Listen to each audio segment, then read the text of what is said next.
दोस्तों लेखपाल सीरीज़ की हमारी 5वीं वीडियो है इन्वायरमेंट की। अभी अगर आपको वीडियो सही लगती है तो लाइक करिए, सब्सक्राइब करिए, साथ ही हमारा टेलीग्राम चैनल है उसको ज्वाइन करिए, उसका लिंक पिन कमेंट कर दिया जाएगा। साथ ही ये 5वां टेस्ट है इसका इन्वायरमेंट का। इसमें पहला क्वेश्चन है, निम्नलिखित में किसे दुनिया का पहला राष्ट्रीय उद्यान माना गया है। ये बहुत इंपॉर्टेंट क्वेश्चन है। ये है येलो स्टोन राष्ट्रीय उद्यान। ये है यूएसए का, इसको माना गया है पहला। जबकि भारत का पहला राष्ट्रीय उद्यान जो है वो कार्बेट नेशनल पार्क है, मतलब कार्बेट राष्ट्रीय उद्यान है। और ये कहाँ पर है? उत्तराखंड के अंदर, ये याद रखना। और इसकी स्थापना हुई थी 1936 में। ये बहुत महत्वपूर्ण है, ये सारी बातें आपको याद रखनी है कि पहला राष्ट्रीय उद्यान दुनिया का कौन सा है? Yellow stone. जबकि भारत का पहला कौन सा है? कार्बेट राष्ट्रीय उद्यान, कार्बेट नेशनल पार्क। और 1936 में बना था, अभी याद रखना है, बहुत ही महत्वपूर्ण है। इसके बाद है राष्ट्रीय कृषि सतत कृषि मिशन। इस मिशन का हिस्सा कौन कौन से हैं? तो ये दोनों ही हैं, दोनों ही याद रखना है। ये मिशन जो है इसके कौन कौन से हिस्से हैं? दोनों ही हैं, मृदा स्वास्थ्य प्रबंधन भी और कृषि भी। तो इसके दोनों ही आंसर हो जाएंगे। इसके बाद है पक्के बाघ अभ्यारण्य। पक्के बाघ अभ्यारण्य कहाँ पर है? पक्के बाघ अभ्यारण्य तो ये है अरुणाचल प्रदेश में। बहुत ही महत्वपूर्ण है ये भी। अभी जितने भी क्वेश्चन यूपीएससी के पेपर में आए हैं उन्हीं को इंक्लूड करके बनाया गया है पेपर ये, इसलिए इनमें से क्वेश्चन आने की संभावना है फिर से।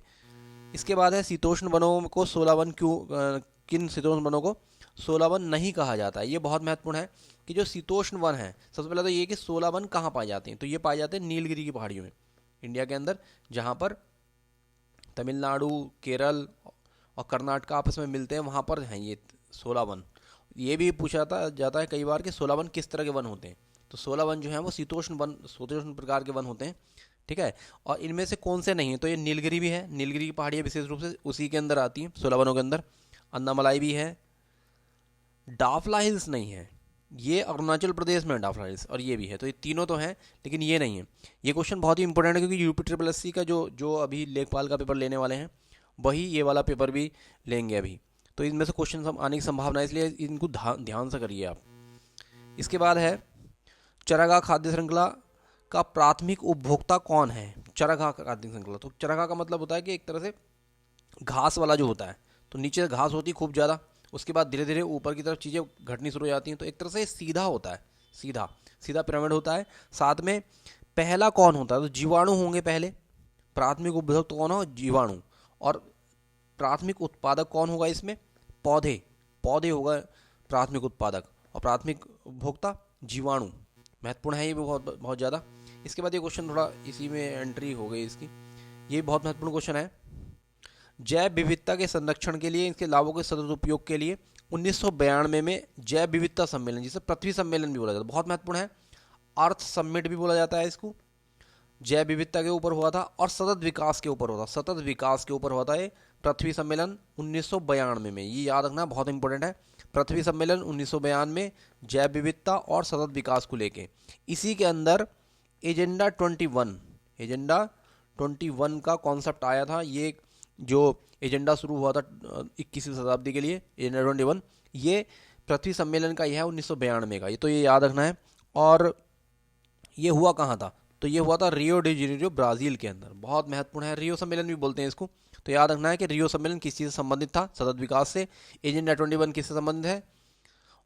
सतत विकास से। पृथ्वी सम्मेलन भी इसको बोलते हैं। तो कोई भी क्वेश्चन अलग अलग तरीके से पूछा जा सकता है। इसके बाद है सवाना निम्नलिखित में से किस महाद्वीप में सर्वाधिक है? तो सवाना एक घास के मैदान है, बहुत बड़े बड़े। इसके अंदर एक आदि पेड़ पाया जाता है, बहुत दूर तक सवाना घास के मैदान है। और ग्रीष्म ऋतु मतलब गर्मी में पाए जाते हैं, तो विशेष रूप से ये पाए जाते हैं अफ्रीका के अंदर। अफ्रीका के अंदर पाए जाते हैं सवाना घास के मैदान। बहुत इंपॉर्टेंट है, आपको याद रखना है, ये क्वेश्चन बार बार आता है। सवाना जितने भी घास के मैदान हैं 12-13 जो हैं वो सारे बेल्ट हो गए, डाउन्स हो गए, ये सारा आपको याद रखना है। प्रेरीज हो गया। इसके बाद है, ये भी बहुत महत्वपूर्ण सवाल है, जलवायु परिवर्तन पर कार्य योजना NAPCC, national action plan for climate change. ये प्रधानमंत्री द्वारा कौन से साल शुरू हुआ था? तो ये हुआ था 2008 में। बहुत महत्वपूर्ण है ये NAPCC, national action plan for climate change, 2008 में। साथ ही इसके याद रखना है आपको कि भारत का जो इकोनॉमिक सर्वे है 2011-12 का, उसमें पहली बार क्लाइमेट चेंज को लेकर, मतलब जलवायु परिवर्तन को लेकर पहली बार एक चैप्टर जोड़ा गया था। तो ये बहुत महत्वपूर्ण है। 2011-12 का जो इकोनॉमिक सर्वे था उसके अंदर पहली बार क्लाइमेट चेंज को लेकर एक चैप्टर जोड़ा गया था नया। तो ये ऐसा पहली बार हुआ था 2008 और 2011 बार, आपको इसमें याद रखना है। इसके बाद है इसमें कि अखिल भारतीय बाघ आकलन प्रत्येक वर्ष, ये तो प्रत्येक 2 सालों में आता है, ये हर 2 सालों में एक बार आता है, बहुत ही महत्वपूर्ण है ये। बाघ आकलन जो है 2 सालों में आता है।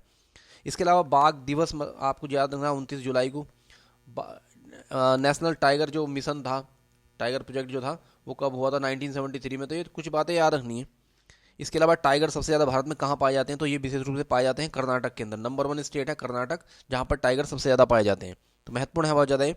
इसके बाद है घास के मैदान पारिस्थितिक तंत्र में पिरामिड का प्रकार क्या है। तो घास के मैदान में फिर क्वेश्चन आ गया है, पिरामिड किस तरह का होता है। इसमें पिरामिड सीधा होता है, क्योंकि निचले सब जो शुरुआत होती है जहाँ घास होती है, घास बहुत ज़्यादा होती है, ऊपर की तरफ चीज़ें कम होती चली जाती है, मतलब जो जीव जंतु हैं उनकी संख्या ऊपर की तरफ घटती चली जाती है, नीचे की तरफ सबसे ज़्यादा होता है। तो सबसे ज़्यादा घास होती है, फिर उसके बाद और जीव जंतु होते हैं, उनके बाद और कम होते हैं और कम हो जाते हैं। तो अगर आपको वीडियो सही लगा तो आप चैनल को सब्सक्राइब कीजिए, लाइक कीजिए, साथ ही हमारा जो टेलीग्राम चैनल है उसको ज्वाइन कीजिए।